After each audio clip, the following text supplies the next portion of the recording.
कथाओं की इस रंगीन दुनिया में जहां आस्था और अध्यात्म का मेल होता है, वहां अब कुछ चेहरे ऐसे भी हो चले हैं जो धर्म के मंच पर व्यापार का ककाहरा पढ़ा रहे हैं। वो मंच जहां रामायण की चौपाइयां गूंजनी चाहिए थी, वहां अब कथावाचकों के लिए रेट कार्ड बन चुके हैं। धर्म की दुकानदारी में अब भक्त नहीं ग्राहक कहे जाते हैं। आज के कथावाचक कथा नहीं शो करते हैं, लाइट कैमरा और कथा। भक्ति का मंच अब स्टारडम का स्टेज बन गया है। एक दौर था जब घर घर सत्संग होता था, अब वही सत्संग के लिए आलीशान पंडाल, साउंड प्रूफ ड्रोम और लाखों की फीस तय की जाती है। और इन कथावाचकों के नाम भी ऐसे हैं जो मीडिया के हेडलाइन से लेकर सोशल मीडिया की वायरल रीलों तक छाए रहते हैं। सबसे बड़ा नाम अगर आज की तारीख में लिया जाए तो वो है धीरेन्द्र शास्त्री, जिन्हें आस्था से ज्यादा तामझाम के लिए पहचाने जाना लगा है। और अब इन सब के बीच उत्तर प्रदेश के राजनीति के बड़े चेहरे समाजवादी पार्टी के राष्ट्रीय अध्यक्ष अखिलेश यादव ने ऐसा कुछ कहा है जिसने धीरेन्द्र शास्त्री समेत तमाम कथावाचकों की दुकानदारी पर सीधा सवाल खड़ा हो गया।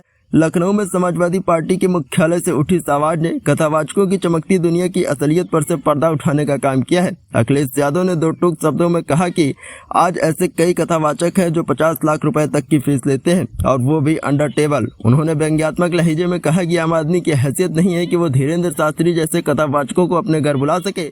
बुलाइए जरा आप उन्हें कथा करने के लिए, फिर देखिए कैसे मोटी रकम की पर्ची थमा दी जाती है। सीधे शब्दों में बोले तो कथा अब करोड़ों का कर्मकांड बन चुकी है और धीरेन्द्र शास्त्री इसके ब्रांड एम्बेसडर हैं। अखिलेश यादव ने तंज कसते हुए कहा कि आप पता करवा लीजिए उनकी कथा की फीस कितनी है। शायद उतने में छोटे शहरों में अस्पताल खुल जाए या फिर कई स्कूल बन जाए। लेकिन ये कहानी यही नहीं रुके। उन्होंने सीधा हमला किया भाजपा सरकार पर। बोले व्यापारियों के लिए तो जैसे आपातकाल जैसे हालात बना दिए हों। ये सरकार न व्यापार की है न ही विकास की, ये तो बस बिचौलियों और दलालों की सरकार बन चुकी है। व्यापारियों को नजराना वसूला जा रहा है, चंदा पॉलिसी के नाम पर उन्हें ठगा जा रहा है, टैक्स के नाम पर जीएसटी नोटिसों से डराया जा रहा है और निवेश से पहले एडवांस कमीशन की मांग की जा रही है। ये सब सुनकर समझ आता है कि भाजपा सरकार अब लोकतंत्र नहीं डीलो तंत्र चला रही है। अखिलेश यादव ने आगे कहा कि भाजपा पूरी व्यवस्था अब सेटलमेंट पॉलिसी पर चल रही है। जो व्यापारी आवाज उठाएगा उसके खिलाफ इतनी छापेमारी होगी कि उसका व्यापार बर्बाद कर दिया जाएगा।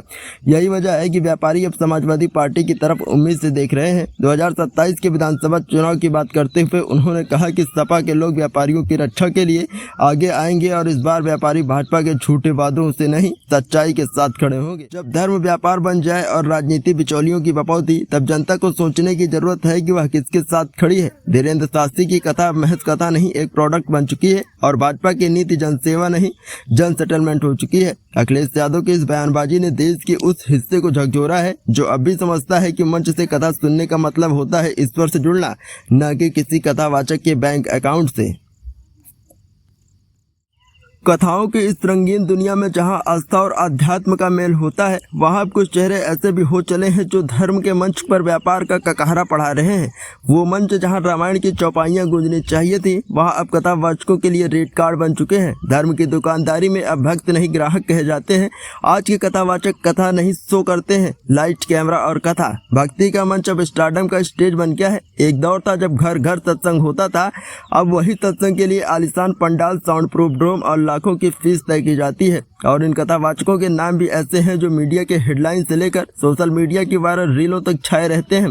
सबसे बड़ा नाम अगर आज की तारीख में लिया जाए तो वो है धीरेन्द्र शास्त्री, जिन्हें आस्था से ज्यादा तामझाम के लिए पहचाने जाना लगा है। और अब इन सब के बीच उत्तर प्रदेश के राजनीति के बड़े चेहरे समाजवादी पार्टी के राष्ट्रीय अध्यक्ष अखिलेश यादव ने ऐसा कुछ कहा है जिसने धीरेन्द्र शास्त्री समेत तमाम कथावाचकों की दुकानदारी पर सीधा सवाल खड़ा हो गया है। लखनऊ में समाज